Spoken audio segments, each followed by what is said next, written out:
Now, my TWS I used the most over the past 6 months, Oppo Enco 3-4. A lot of you have been asking me which one to pick between 3-4 and the OnePlus Buds 4. So today we're gonna break it all down and further. For ANC, let's compare 3-4 against the sound quality 4NC. For sound quality, let's compare with Nothing CMF Pro 2. This one also has that bass heavy sound. And also the so-called crazy value king at the 60 price range, Earphone Air Pro 4. And of course, at the end, we'll look at how the 3-4 stacks up against the OnePlus Buds 4. What's the difference with almost identical spec sheets? Hello friends, this is Jessie here. I just set up a new recording thing because the lighting in the old spots made everything look a bit blurry. So I moved things over here. Now, in this brand new setup, let me give you a full breakdown of the Oppo 3-4 vs the OnePlus Buds 4 and also the real review you won't see anywhere else. So let's start with ANC performance. The 3-4 actually even goes beyond Oppo's previous model Enco X3. I measured the frequency response curve and the result is clear. The 3-4 mainly focus on cutting down low to mid frequencies. The official lab number is -55 decibel, and in my test I hit about -49 at best, with an average depth of around -30 decibel. That effectively covers from 20 Hz all the way up to the 4000 Hz, and it even manages some cancellation in the upper mids. Now, compare that to the Liberty 4NC. This one mainly kills the low frequency hum, things like engine noise, air conditioner, traffic noise. It can hit about -45 decibel at its lowest point.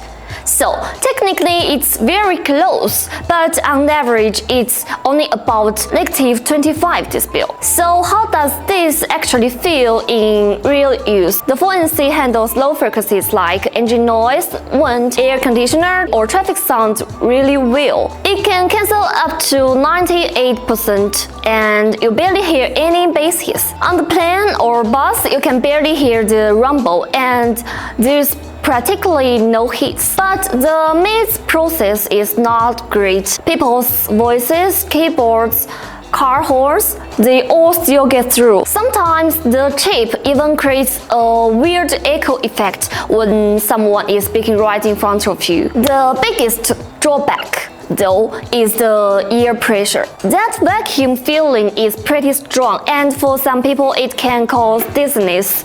So honestly, its performance is just like their promo video.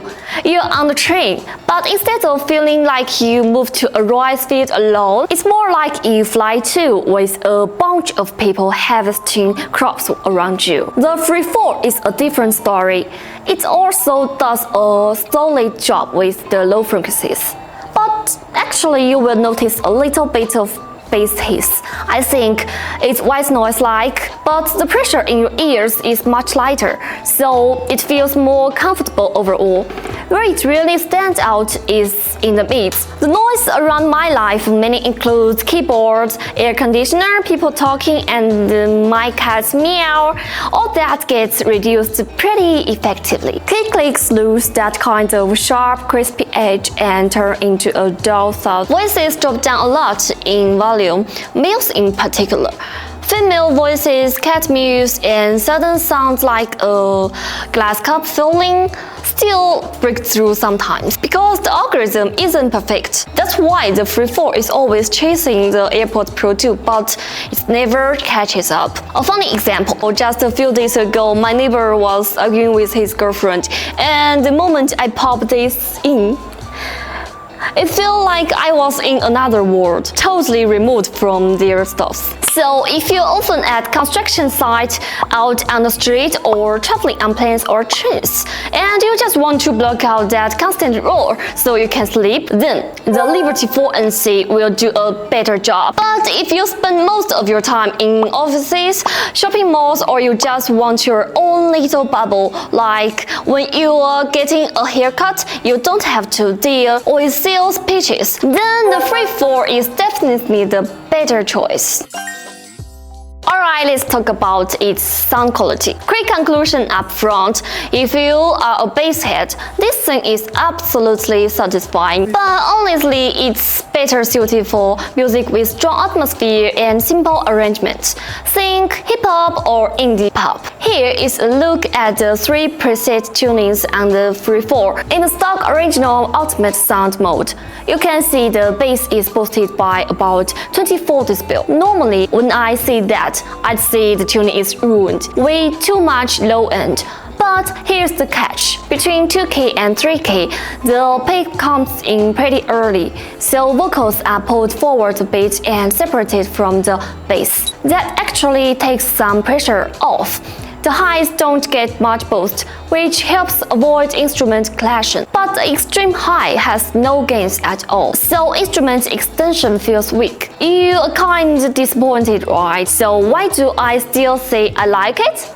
Because I'm actually into the Dynaudio tuned version. And the funny part is you can actually replicate the sound on the regular version just by tweaking the EQ. I will share my EQ settings at the end of this part, so you can get the same vibe yourself. In AAC mode, the bass is heavy and the kick drums really hit. It's not that loose. Let me think how to make it more clear. Imagine your girlfriend putting on makeup. There are two kinds of powder puffs. One super soft and fluffy, almost makes no impact. Powder just flies everywhere. The other one is like this, and that's the Free 4. When it hits, it lands. The drums come through with weight and impact. And because the soundstage is pretty wide, the whole thing feels atmospheric. Vocals and instrument kind melt into that background, warmer, not that kind of sharp or bright. For example, listening to Adam Lambert's What You Want From Me, the first guitar sounds gentle, not aggressive. But when the drums kick in, they hit way harder than on the other earbuds, almost flipping the track into an instrument-driven sound instead of a vocal one. But now, switch over to LHDC mode and things change. You get way more detail in the mids, upper mids, and some sparkle in the highs. Vocals and instruments like piano and violin sound brighter and more refined. Adam's voice actually cut through the drums now. You can feel the power in his delivery. Female vocals that sounded kinda dull in AC come across much clearer and more transparent here. Like if you threw on the track from XG, it feels totally different. LHDC make it way more versatile across different genres compared to AAC. Now let's talk about the Dynaudio tuning. The mids and highs don't really change much. The main tweak is around 1 to 3 kHz with about a 3 decibel boost. That makes vocals feel a little airier, a bit closer to your ear. But the real adjustment is in the low end. Between 50 Hz and 500 Hz, the bass gets the strongest boost. This gives it way better sound bass extension and makes the whole sound feel more like a usual speaker setup. In fact, this tuning curve is really similar to what you'd see on the lot of powered speakers out there. In AAC mode, you actually hear the bass died back a bit, but that makes you concentrate your attention at the drum hits, so you will feel punchier. So now it takes you a feeling like bang bang bang. You can literally feel the drum skin vibrating, or maybe it's just your eardrum shaking. The good thing is, it doesn't spread out too much and muddy up the vocals or instrument. The overall sound is clearer, highs extend better, details and high-pitched instruments come through more naturally. Compared to the original tuning, this feels way more balanced. It's more like going from this.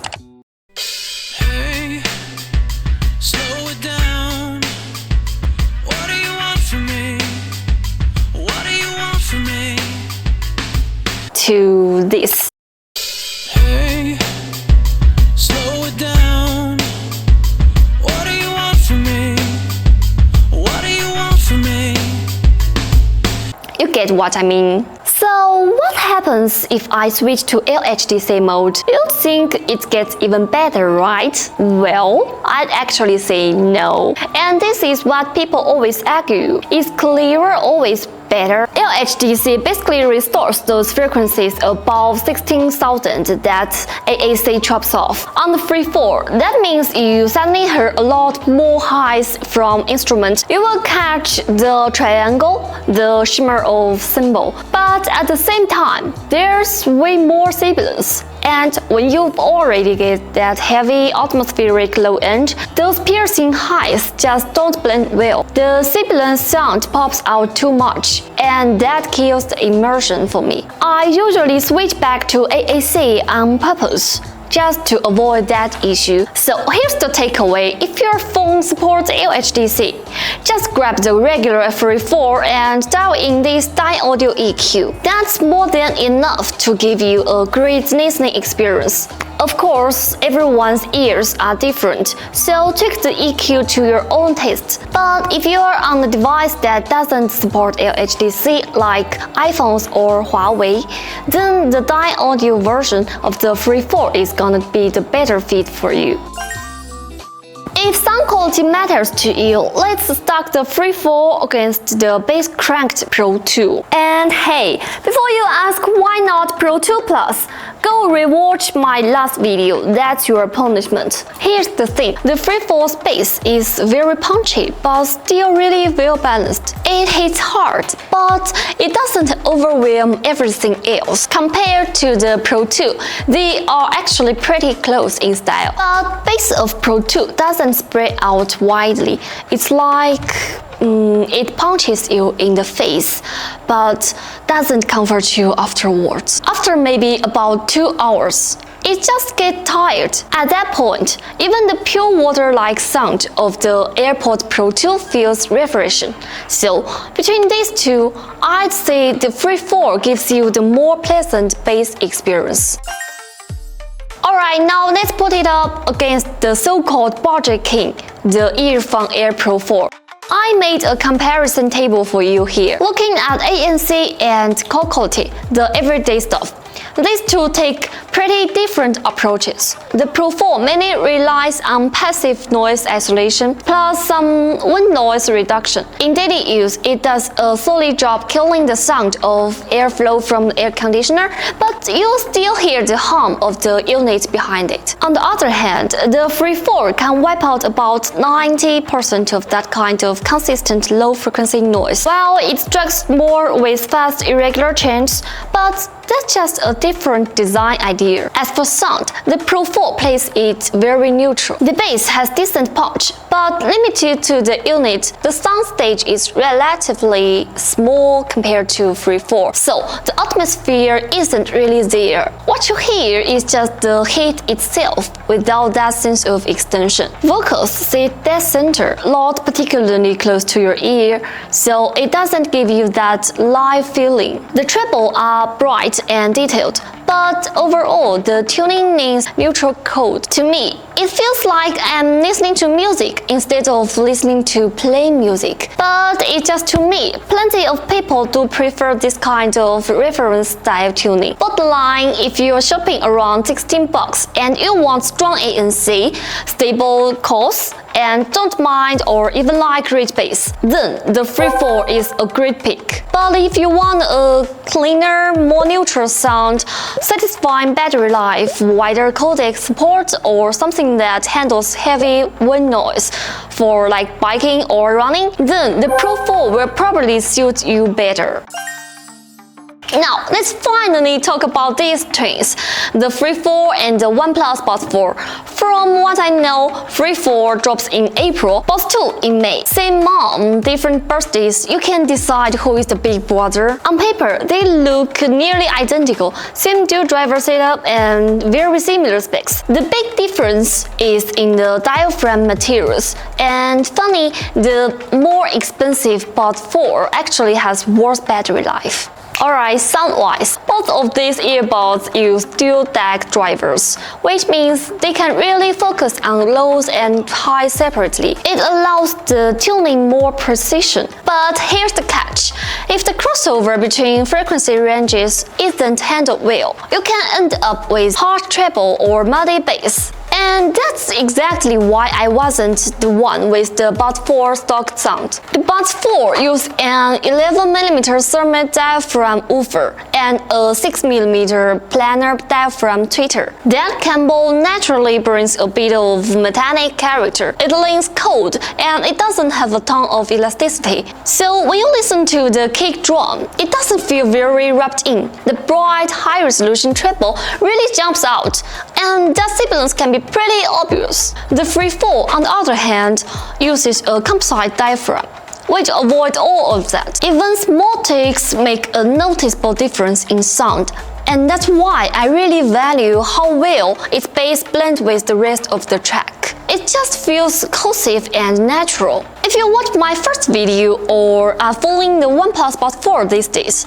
you'll probably remember I actually gave them an even lower score because they were $129 at launch. And in just 2 months, they dropped to $99. And you can see my expected price from that moment was around $80. And honestly, I think it might be even dip lower. But why do I still pack the Buds 4 at $80, even though I'm not a fan of its stock sound? Well, before all, I want to present the sound as objectively as possible. Sure, EQ tricks can make it sound more like what I personally like, but the stock tuning is the designer's expression. Buying earbuds and ignoring the original tuning is like taking a photo but only caring about Photoshop process, ignoring the original shot. But for Buds 4, even if it doesn't sound amazing out of the box, the hardware is solid and its sound signature is different from the Free 4. With some EQ adjustment, you can still rescue the sound. At the right price, it's a really worthwhile product. Just don't overpay. I've also had friends tell me that locally you can get the Buds 4 for about $10 to $20 more than the Free 4. If Free 4 isn't available in your area, I still recommend it. ANC, cost, and overall features are all solid. Now, if you're interested in the Oppo Free 4, let's dive into more details. In terms of design, the earbuds have a matte plastic finish that's a bit prone to scuffs. The blue version is clean and premium looking. If you want the Dye Audio edition, it only comes in silver. The reset button is on the right earbuds, very hidden. You might hunt for it the first time, but once you know it's there, it's super easy to use because single-hand operation, no problem. The overall term supports wide volume control. For special features, the EQ setting follows the earbuds, not the software. That means if you connect to the different device, you don't need to redo your EQ. On Oppo or OnePlus phones, you can access earbuds functions straight from the Bluetooth menu. No app needed. There's also AI translation for them, but don't worry about missing out. You probably don't want to hold your phone in front of someone and see out one by one. And here's the golden sound feature. It tests your left and right ears across the frequency band, then boosts areas that are weaker. It's like letting AI grab the designer's work. For me, it found my mids slightly weaker, probably because of my smaller ear shape, and after applying it, vocals become noticeably clearer and brighter. Alright, that's all for this video. Thanks for sticking with me. If you found this helpful, drop a good one Jessie in the comment and show your support. And your likes and subscription means a lot to me. If there are any TWS you want me to compare next, leave a comment. See you in the next video. Good one, Jessie. Next Plolic. Hello? What to talk about? Are you still speaking?